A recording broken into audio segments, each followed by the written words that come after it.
You took under outfit from 50K per week to 1 million per week in a Yeah, matter of like 12 months.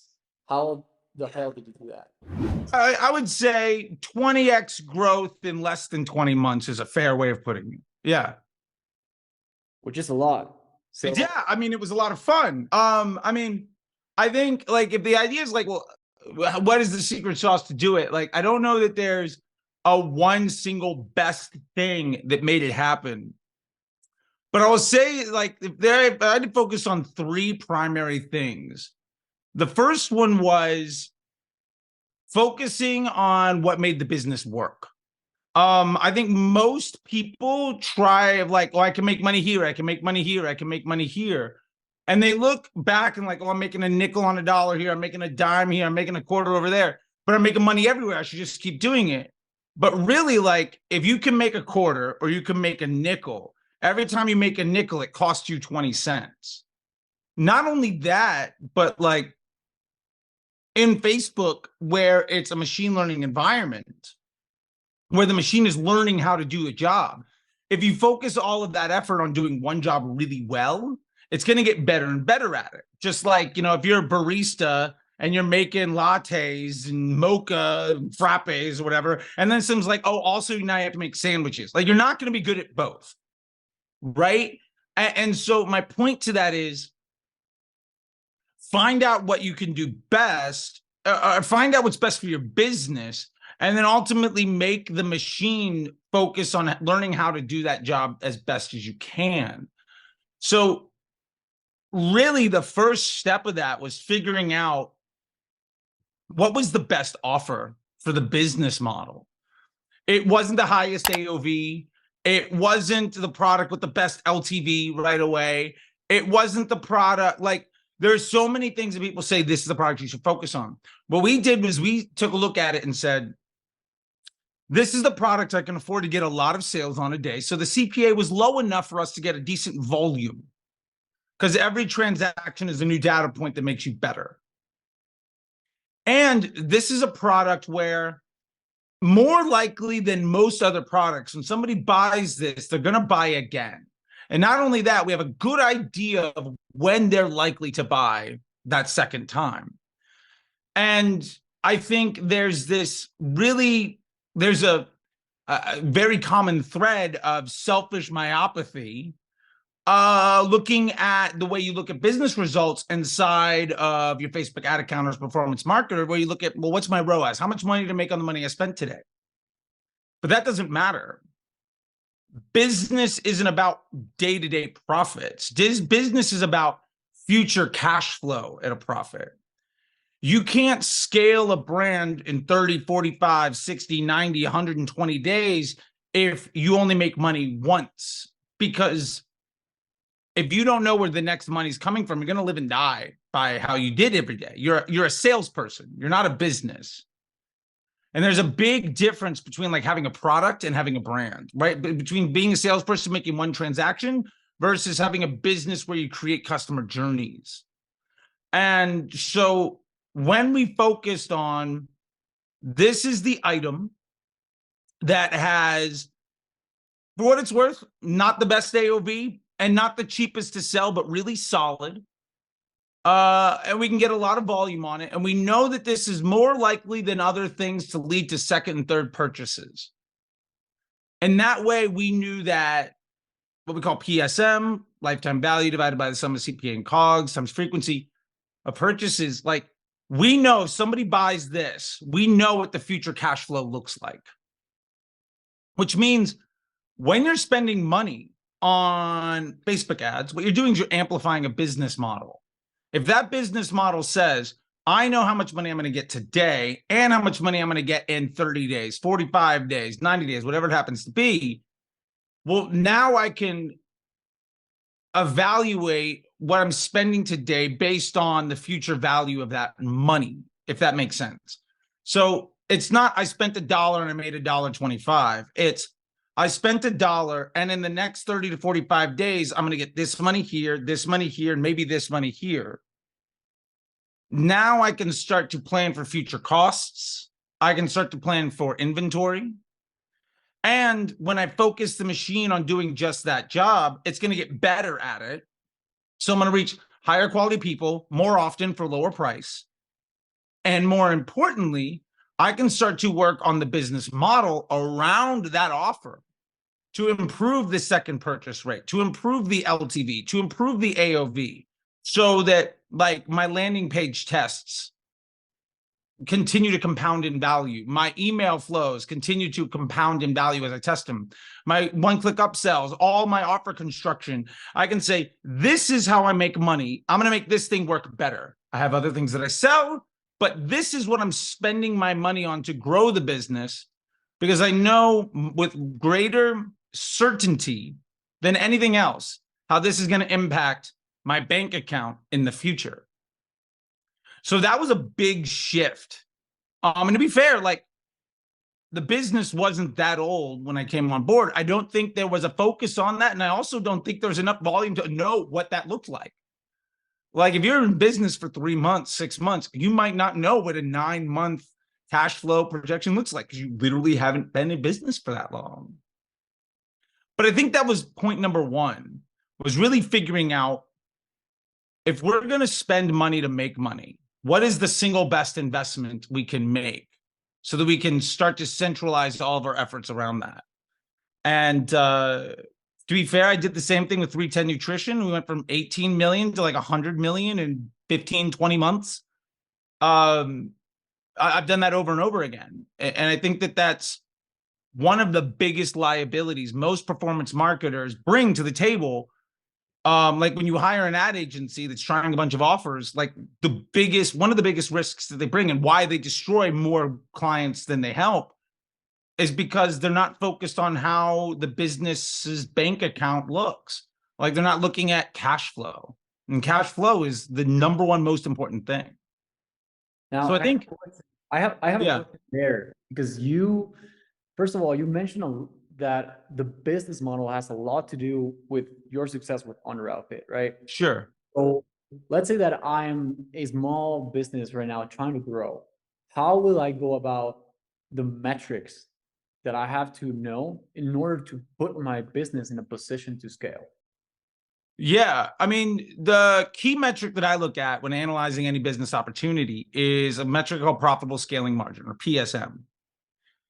And basically, it's what's the lifetime value of my customer divided by the sum of, or divided by this other equation, which is cost per acquisition, cost to produce the goods, and how often does somebody buy it. So for instance, if I know it costs me $10 to make a product and it costs me $40 to sell that product, and the average person buys 2.5 times, well, that's 10 plus 40, that's 50 times 2.5, that's $1.25. If I know that customer is worth $200, well, now I know every time I spend $125, I'm going to make $200, and I know when that future money is coming. Now, if I'm a young company, a lot of people say, well, I'm young, I don't have LTV, I don't know what it is. My response is, that's complete nonsense. If you want to know your LTV, it's really simple. What is your total revenue divided by your total customers? That's your total LTV.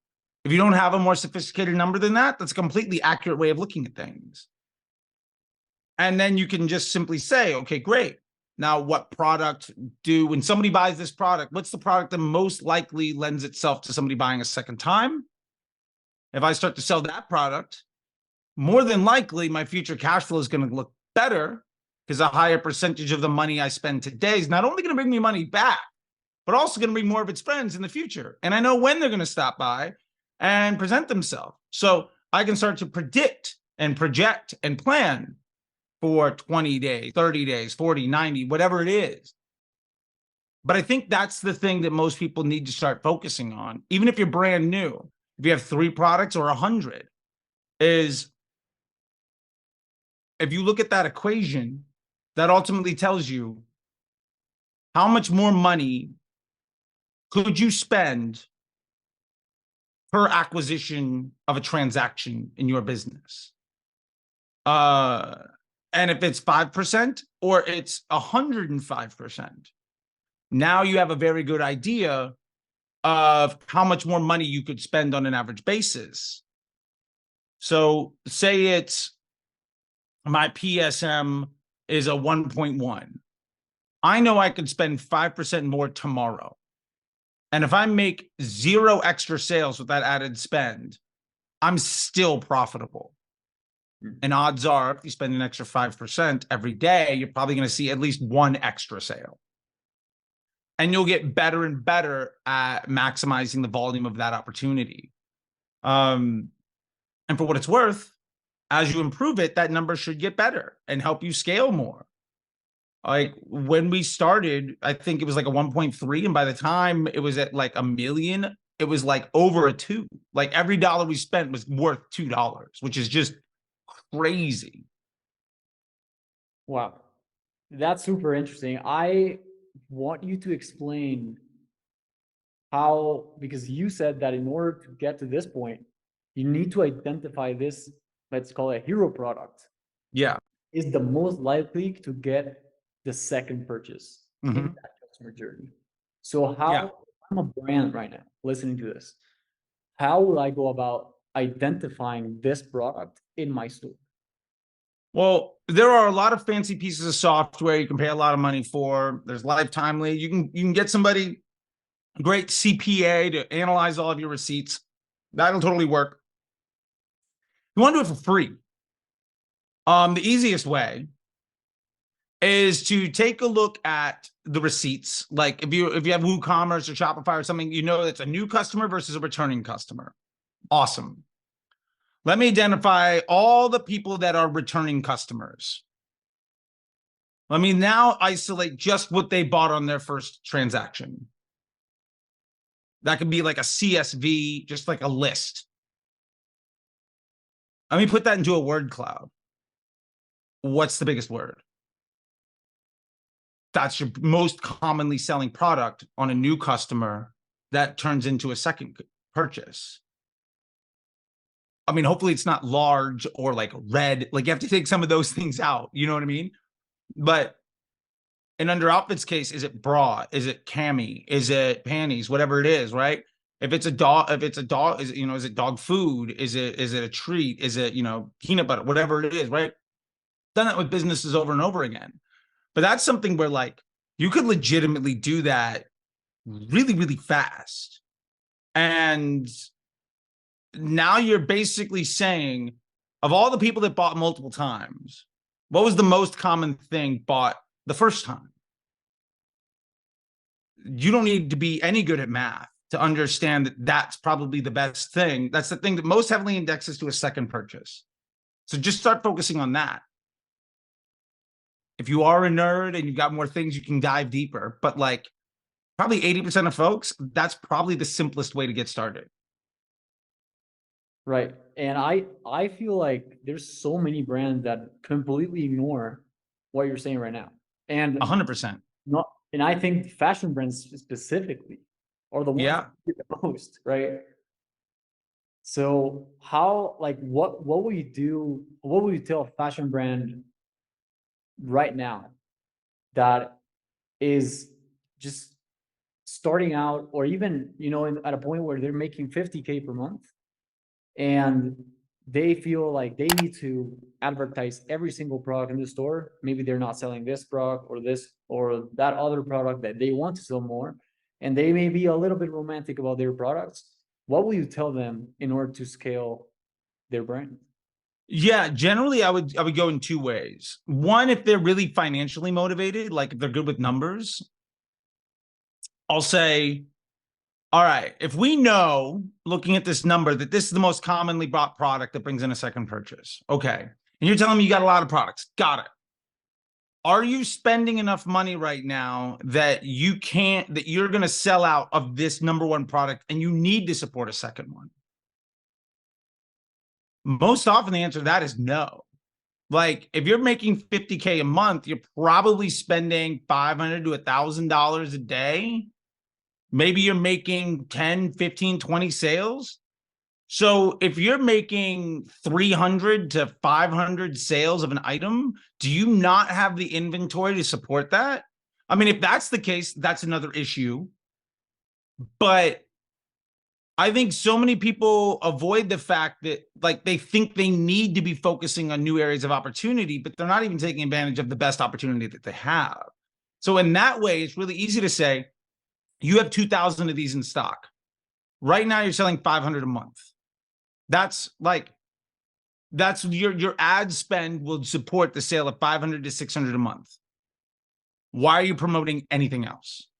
Like, everything else you promote makes you lose money. So you're going to work harder to make less money to make sure the machine is dumber and add cost on warehousing and inventory. You're basically making sure that you are going the extra mile to make success far more difficult.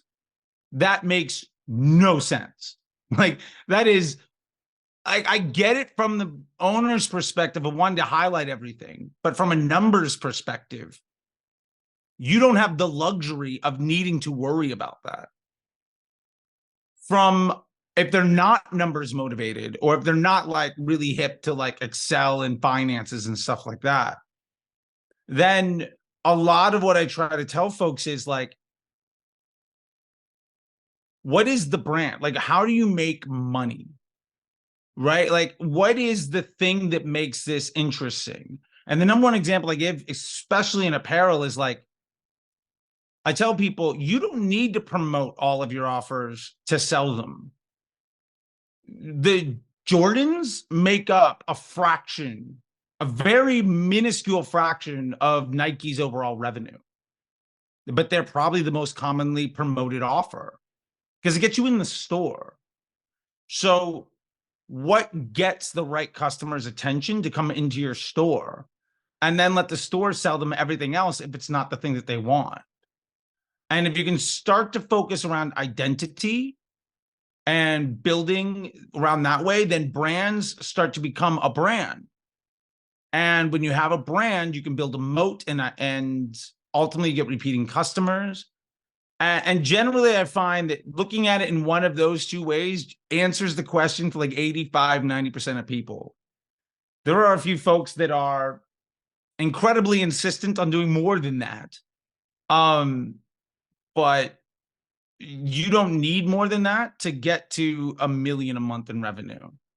A And million. if you're at 500, if you're at 50K a month, like, getting to $1 million is like game changing. And why make that any more difficult than it needs to be? I think I remember when I was working in an agency that one of my friends had a client. This is a true story. She had a client, and it was a fashion brand. The client was making around 100K per month, and they were growing. Solid. And I remember we will go over the ad account, and I was looking at the ads. I noticed that there was this ad that was absolutely crushing it, right? It was winning by far. And the ad was promoting a product that was completely sold out. And it was still the winning ad, even though they had not been selling that product for months already.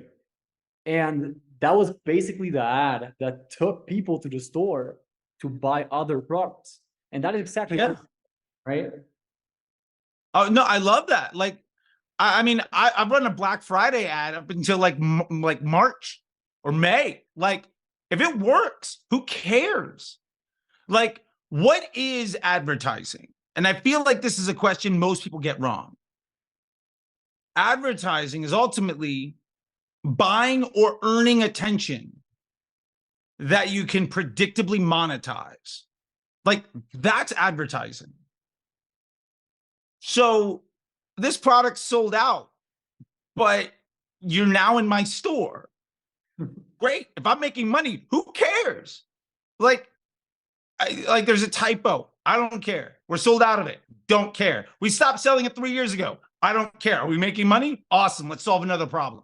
Like, that's amazing. And I love that story. I'll bet you there's 1,000 accounts out of 1,001 where something like that is happening, where somebody just turned an ad off because somebody in the business said, oh, we can't support this, let's turn it off. And it was objectively better for the business than at least one other ad running in that ad account. And basically, by doing the right thing, they decided to make way less money. And if you're not thinking about it in numbers, if you're not thinking about it in money, then you're not thinking about it like a business owner. And you should be mindful of the business if you're a business owner. And Which, not yeah, only, you know, not only they're seeing the numbers, right? They're seeing that it's working. But what drives me crazy is that I will hear a lot of people being like, "Oh, but haven't you seen the comments?"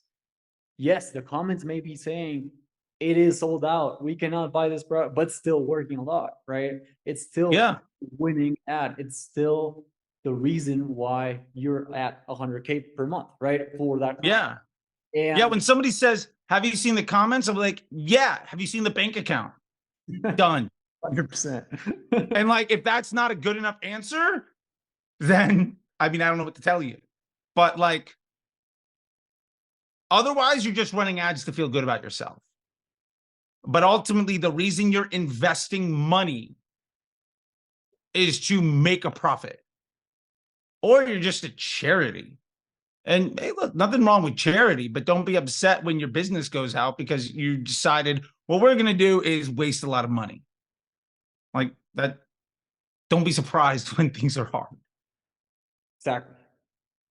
So Charlie, why you're saying that, especially for fashion brand, apparel brands, right? Yeah, One product is going to do a heavy lifting, right? And most, from what I've seen in my experience with my clients and in my experience in marketing, it's almost always that it's one ad that's going to do the heavy lifting. And sure. by heavy lifting, I mean like probably 80% or more of the revenue.